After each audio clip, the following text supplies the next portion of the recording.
Selamat datang di channel Alur Cerita Film Trans 8 Dimensi.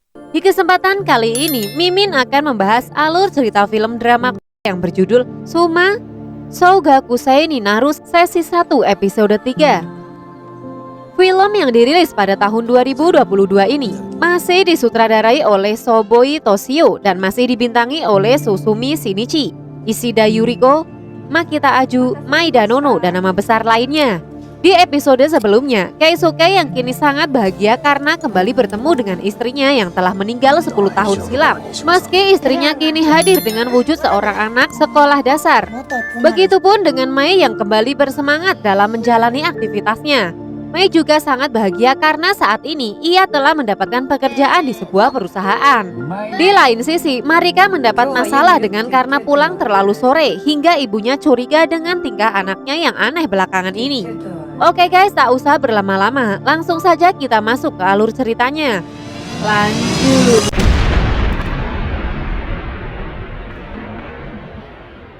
Di awal film, terlihat Keisuke dan Marika atau Takai yang sedang bernostalgia dengan mengingat masa lalu mereka saat berlibur ke akuarium untuk melihat pertunjukan Paus Orca.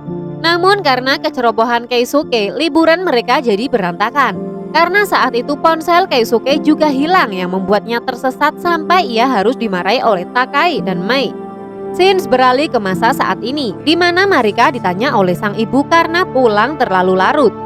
Di depan ibunya, Marika terlihat cemas dan gugup hingga ia berbohong kepada sang ibu dengan menjawab kalau dirinya baru saja nonton pertandingan sepak bola dari teman-teman sekelasnya dan menggunakan uang sisa membeli makanan semalam untuk membayar tiket kereta api menuju ke sana. Keesokan harinya, terlihat Keisuke yang sedang menyeduh kopi dan mendengarkan keluhan Mei tentang rasa gugupnya di hari pertama ia bekerja. Namun ayahnya mencoba mensupportnya kalau Mei mampu menjalankan pekerjaannya dengan sangat mudah karena di pekerjaannya yang sekarang adalah bidang komputer yang mana Mei begitu mahir dalam mengoperasikan komputer. Setelah itu, Mei pun segera bergegas untuk berangkat ke kantornya.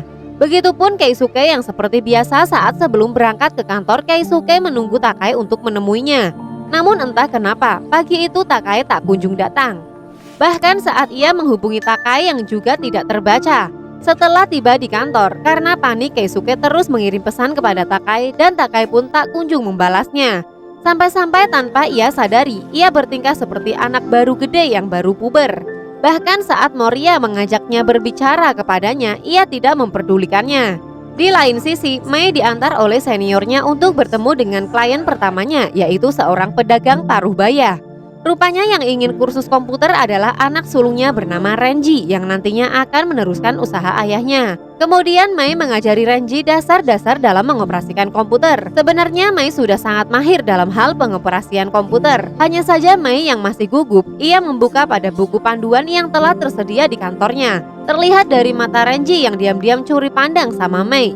Di lain sisi, Keisuke saat jam istirahat. Karena tidak ada bekal dari Takai, kini ia masih menunggu pesannya yang sampai saat ini belum dibaca oleh Takai. Kemudian seperti biasanya, Moria pun datang untuk makan bersama, yang auto menawarkan makanannya kepada Keisuke. Dan akhirnya, Keisuke pun mendapatkan balasan pesan dari Takai, yang membuatnya auto lega banget dan sangat senang. Kemudian Keisuke pun pergi. Dari pandangan matanya, terlihat Moria mempunyai rasa yang beda dengan Keisuke. Setelah mendapatkan balasan dari Takai, kemudian Keisuke pun menelpon Takai. Sementara itu, Mei yang telah selesai bekerja dari kantornya terlihat ini sedang menunggu bus untuk pulang ke rumah. Kebetulan tahu settingan, tiba-tiba Rinci lewat yang auto mengajaknya untuk makan siang bersama. Dari mata Rinci terlihat buih-buih cinta yang bersemi untuk Mei. Begitupun Mei yang juga malu-malu. Di malam hari, saat sedang makan malam, Keisuke dan Mei sedang membicarakan Takai. Mei mulai berpikir kalau mereka tidak seharusnya mengganggu Takai karena sekarang Takai mempunyai keluarga sendiri.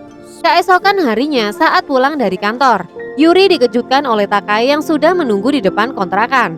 Kemudian Takai kembali menegur Yuri karena teledor sampai tidak mengunci pintu rumah. Saat masuk ke dalam rumah, Takai pun langsung membersihkan sampah-sampah di kamar Yuri dan sambil menegur Yuri. Hal itu membuat Yuri teringat di masa lalu, di mana Takai sering memarahinya sambil memunguti sampah di kamarnya juga. Sampai di situ, Yuri juga masih tidak percaya kalau Marika adalah reinkarnasi dari Takai. Yuri pun mengalihkan pembicaraan kalau ia mendengar bagaimana perlakuan ibu Takai yang sekarang, yang membuat Yuri berpikir bahwa Takai adalah masalah dengan ibunya. Namun Takai langsung membantahnya dan berkata, kalau Yuri punya waktu sebanyak itu lebih baik digunakan untuk bekerja karena sebetulnya Yuri punya bakat. Di saat yang bersamaan, Takai mengambil sebuah komik yang ternyata itu adalah karya dari Yuri. Saat sore hari, Keisuke dan Takai bertemu di tempat biasa. Takai pun mengajak Keisuke untuk liburan keluarga seperti dulu. Takai pun auto mau banget dan ia pun meminta Takai untuk mempersiapkan bekal yang mau dibawa saat perjalanan mereka. Takai yang kini telah sampai di rumah, ia berniat untuk meminta izin keluar kepada ibunya. Namun ternyata di hari yang sama sang ibu pun sudah ada rencana untuk mengajak Takai pergi untuk berbelanja. Dengan rasa sedih, Takai pun menelpon Keisuke untuk menyampaikan hal itu. Di situ Keisuke pun malah ingin mengajak keluarga Takai untuk piknik bersama. Namun Takai mengatakan kalau itu adalah ide yang konyol. Di hari Minggu, kebetulan ibu Takai ada perubahan rencana dan batal untuk mengajak Takai berbelanja, yang membuat Takai kini bisa melanjutkan rencananya untuk piknik bersama Takai dan Mai di depan wahana SeaWorld. Seperti biasa, Keisuke mendokumentasikan momen itu untuk kenang-kenangan. Saat itu Takai pun merasa familiar dengan tempat itu dan seperti pernah menjalani hari-hari di sana. Kemudian Takai teringat dengan paus beluga di akuarium raksasa yang membuatnya ingin melihatnya kembali. Setelah sampai di sana, rupanya paus beluga itu masih ada dan tetap segar. Namun Takai meragukan kalau itu adalah paus beluga yang sama dengan paus beluga 10 tahun yang lalu saat mereka liburan di sana. Setelah itu mereka pergi untuk membeli es krim. Keisuke pun hampir saja melupakan ponselnya seperti 10 tahun lalu. Saat sedang menikmati es krim, Keisuke pun mengingat kalau pertunjukan paus Orca akan segera dimulai. Kemudian ia pun pergi untuk membeli tiket dan meminta Takai dan Mai supaya menunggu di tempat itu sampai ia kembali. Saat Keisuke pergi membeli tiket, Mai menceritakan tentang pekerjaan di kantornya. Takai pun memberikan semangat kepada Mai. Mereka juga sempat membicarakan soal hubungan Takai dengan Keisuke. Karena kedepannya pasti akan sangat aneh di mana Takai yang masih berusia 18 tahun sedangkan Keisuke berusia 60 tahun guys. Takai pun menjawab kalau perjalanan ini tidak akan semudah itu. Ia pun akan berjalan layaknya air mengalir. Setelah itu Takai izin kepada Mai untuk pergi ke toilet. Kini Takai telah kembali dan membawa tiketnya. Namun ia tidak melihat Takai dan Mai yang kini tidak ada di tempat tersebut. Hal itu pun membuatnya sedikit panik.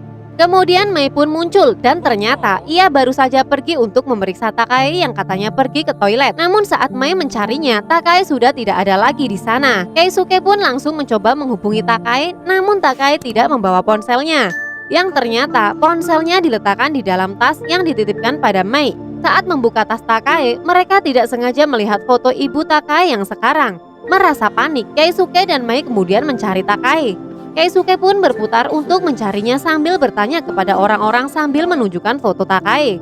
Bahkan Keisuke juga mencari Takai di tempat pertunjukan paus Orca yang telah usai. Hal itu membuat Keisuke mengingat kembali kenangan masa lalunya di sana dan tanpa sadar Keisuke berteriak memanggil nama Takai di sana yang membuat orang-orang memperhatikannya. Dan tiba-tiba Takai pun muncul dari belakang Keisuke dan juga Mai yang juga menyusul ke sana. Takai yang melihat kepanikan suami dan anaknya saat mencarinya, ia pun kembali mengatakan bahwa mereka harus lebih tegar lagi untuk menerima kondisi Takai yang sekarang. Setelah itu mereka melanjutkan perjalanan. Saat itu Keisuke mengatakan kepada Takai jika ia ingin menemui orang tua Takai yang sekarang untuk menjelaskan apa yang sebenarnya terjadi. Namun Takai tidak menyetujuinya dan mengatakan bahwa ia ingin menjalani semua ini layaknya air mengalir. Kini hari terlihat sudah sore. Akhirnya mereka memutuskan untuk kembali pulang ke rumah masing-masing. Saat malam tiba, Mai kembali mengatakan kepada ayahnya bahwa sekarang Takai adalah sosok anak kecil yang sekarang mempunyai keluarga sendiri. Mereka tidak bisa memaksakan kehendak mereka untuk bersama Takai setiap saat. Masa-masanya saat ini juga tidak bisa disamakan dengan masa lalu mereka saat sang ibu benar-benar masih bersamanya 10 tahun silam. Keesokan harinya, saat Takai akan menghapus tanggal pada papan tulis, tiba-tiba ia terhenti saat akan menghapus tanggal hari itu. Ia mengingat bahwa itu adalah hari spesialnya. Kemudian saat ia jalan pulang ke sekolah, terlihat Moria yang melambaikan tangan kepada Takai, yang kemudian mengajaknya untuk pergi ke sebuah restoran. Di sana Moria meminta maaf kepada Takai karena sempat mengganggu liburannya tempo hari. Saat itu Takae juga menanyakan tentang perasaan Moria kepada Takae. Saat itu Moria juga mengakui kalau Keisuke adalah pria yang imut yang mempunyai daya tarik tersendiri. Di lain sisi, terlihat Yuri yang baru bangun tidur tiba-tiba memunguti sampah-sampah di kamarnya. Saat itu ia tersadar bahwa hari itu adalah hari spesial kakaknya dan segera mengambil ponsel untuk memastikannya. Dan tiba-tiba tanpa ia duga Takae kembali datang ke kontrakannya. Sambil menikmati es krim, Takae bertanya kepada Yuri tentang bagaimana karakter kakak tirinya. Yuri pun menjawab jika Takae adalah sosok yang penuh aura positif yang sangat rajin dan tidak mudah lelah, yang membuat orang-orang di sekitarnya ingin dimanja dan menjadi pemalas seperti Yuri sendiri. Singkat cerita, terlihat Takae yang kini telah sampai di rumahnya. Sambil melipat pakaian, Takae menyadari kalau sekarang ia adalah si Raisi Marika, seorang anak sekolah dasar, di mana ia harus menerima semua itu. Tak lama ponselnya berbunyi dan ternyata itu adalah pesan dari Keisuke yang merasa khawatir dengannya. Dan saat itu Keisuke juga meminta Takae untuk datang ke rumah mereka sekarang juga. Takae pun segera datang ke sana dan rupanya Keisuke dan Mai telah menyiapkan sebuah kejutan untuk Takae. Karena hari ini adalah hari ulang tahunnya di masa lalu. Bahkan Keisuke pun sampai membuat kue yang menurutnya mirip paus beluga untuk sang istri tercinta. Keisuke pun juga memberikan buku tentang paus beluga untuk mengetahui apakah paus beluga di akuarium itu adalah hewan yang sama dengan 10 tahun lalu. Dan ternyata usia paus beluga adalah 40 tahun dan dengan demikian bisa dipastikan kalau paus beluga itu adalah hewan yang sama. Saat itu tiba-tiba Takae pergi ke toilet, namun ternyata ia pergi untuk menangis di pojokan. Keisuke dan Mai yang curiga kemudian menyusulnya. Saat itu Takae bertanya kepada mereka, apakah ia bisa selalu datang ke sini saat sedang sedih? Tentu saja Keisuke dan Mai sangat tidak keberatan. Kemudian Mai segera mengajak mamanya untuk meniup lilin di kue ulang tahunnya.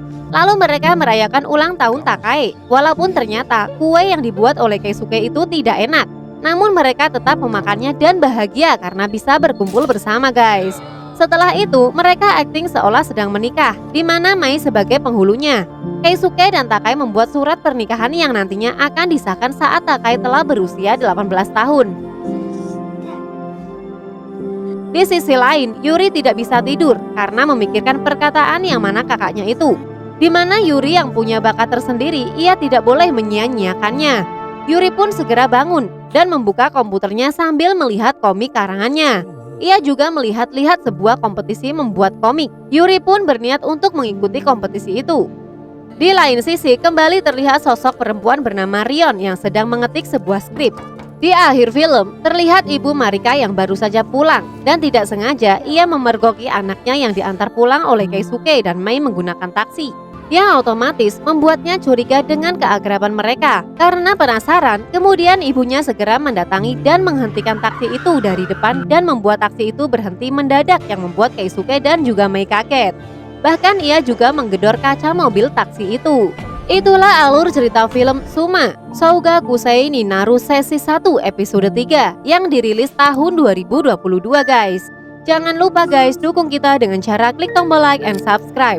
Lalu share video ini ke semua akun media sosial kalian supaya channel ini semakin berkualitas dalam menghibur kalian. Dan jangan lupa nyalakan tombol lonceng ya supaya kalian bisa jadi penonton pertama dari tayangan channel ini guys. Salam Trans 8 Dimensi.